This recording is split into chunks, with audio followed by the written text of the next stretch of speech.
What is this evil eye? What is al-ayn? Is it a reality? Is it superstition? Well, the Prophet ﷺ has said in authentic hadith, al-aynu haqq, al-aynu haqq, that the evil eye is true. Al-aynu haqq, the evil eye is true. And this story of Yaqub as well proves it, that there is a reason why he does not want his 11 children to enter together. Why? All of these are sons. And for one man to have 11 sons is a big blessing and honor, especially at that time. Especially at that time when sons are of great value. So these are all full brothers. Not only that, they are all the children of Yaqub, and they're all very handsome. Right? Yeah, they're all very handsome, and they're all from a foreign race. That is a race of the Bani Israel. It's a new race now. The race is just starting now, the Bani Israel, right? The Israel is Yaqub. So this is a new race that is starting, a new ethnicity. And they are, mashallah, young, powerful, strong men. Who's not going to get jealous amongst the people of Egypt when they find this new race and they're all speaking a language, looking different, dressing differently? So he's worried about ayn. What exactly is ayn? There's only like 5 or 6 hadith about ayn, and there's indirect references in the Quran to ayn. And put together, we as Ahlus Sunnah wal Jama'ah believe that there is a reality called ayn. Some of the progressives or modernists, they don't like anything that their mind doesn't understand, so they deny it. But ayn seems to be very true and real from the Quran and from the Sunnah. As from the Quran, we have a clear verse in the Quran that we seek refuge وَمِن شَرِّ حَاسِدٍ إِذَا حَسَدٍ, right? And if the hasad of the hasid had no effect, why should we care about seeking Allah's refuge in it? Let me repeat. The very fact that we seek Allah's refuge from the evil of the hasid when he has hasad shows us that when a person is jealous, hasad means a burning jealousy. When a person is jealous, there is an evil that will affect. So what is al-ayn? Al-ayn is the negative consequences of jealousy. The negative consequences of jealousy. And it is called ayn from the eyes.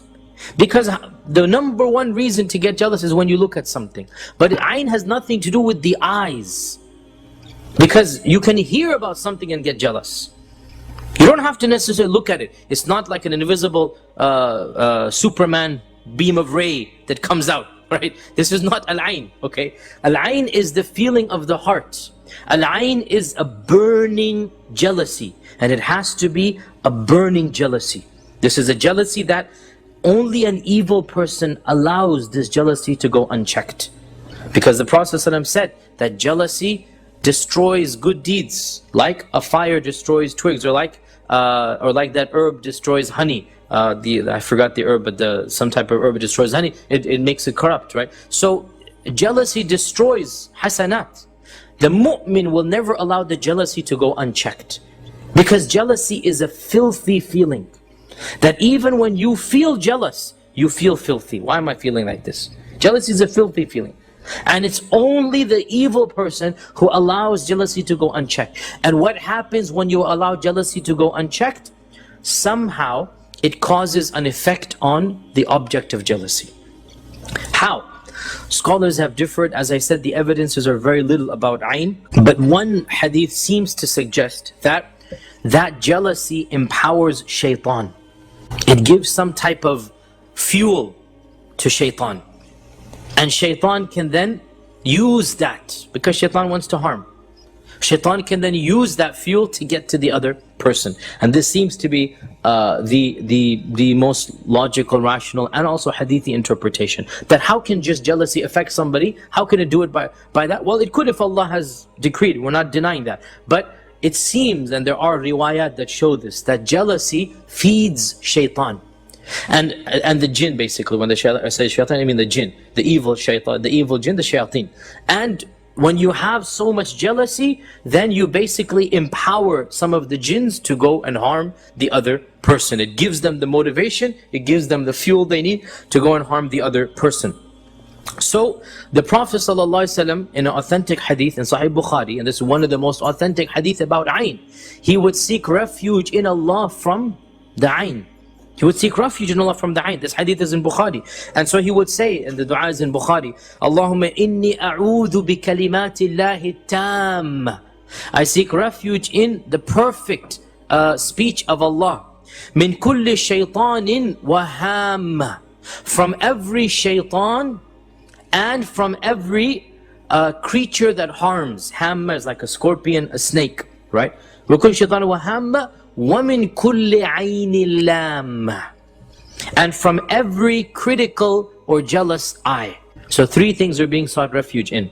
Shaitan and creatures. Now of course in the desert, creatures, of course we still seek refuge here, but I'm saying in those days you're worried about scorpions, you're worried about snakes, you're about all of these animals. And that's ham. And وَمِن كُلِّ عَيْنِ اللَّامَّ. And from every ayn that will criticize, that will be jealous. So the Prophet ﷺ is seeking refuge in al-ayn. And in hadith in Abu Dawud and Ahmad, in Imam Ahmad's Musnad, he said, al-aynu haqq. Ayn is true, it's a reality. So I think two words is a hadith, al-aynu haqq. Don't deny it, it's not superstition is the point. It's a reality, al-aynu haqq. So we believe in ayn. How do we protect ourselves from ayn? Again, this is a different topic, but it is important. So four things. Four things to protect ourselves from ayn. The first one I've already mentioned. What is that? Dua. What du'as are there? Well, I just told you two du'as. قُلْ أَعُوذُ بِرَبِّ الْفَلَقِ مِنْ شَرِّ مَا خَلَقَ وَمِنْ شَرِّ غَاسِقٍ إِذَا وَقَبَ وَمِنْ شَرِّ النَّفَّاثَاتِ فِي الْعُقَدِ وَمِنْ شَرِّ حَاسِدٍ إِذَا حَسَدَ. Right? Extra recitation of Surah Falaq. And also this particular dua of Sahih al-Bukhari. So from the Quran, from the Sunnah, we always regularly seek protection from ayn. Number two, what else can we learn right now? There's a lesson right here. What should we do to protect ourselves from ayn? Don't be flashy. Don't want to show off what Allah has blessed you with. Be cautious. No point. You're going to cause yourself harm. The mu'min is not to show off, right? Now the mu'min might have a lot of blessings. 11 sons are blessings, right? If you have wealth, alhamdulillah, live the lifestyle that's halal, alhamdulillah. But there's no point flaunting it, right?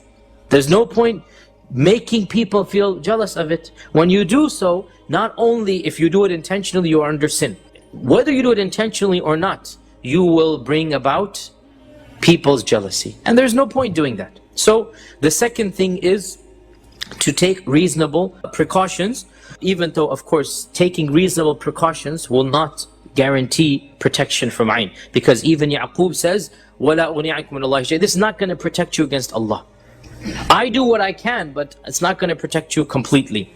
The third thing is that if you yourself feel jealous, get rid of that jealousy by making dua upon the one whom you feel jealous for.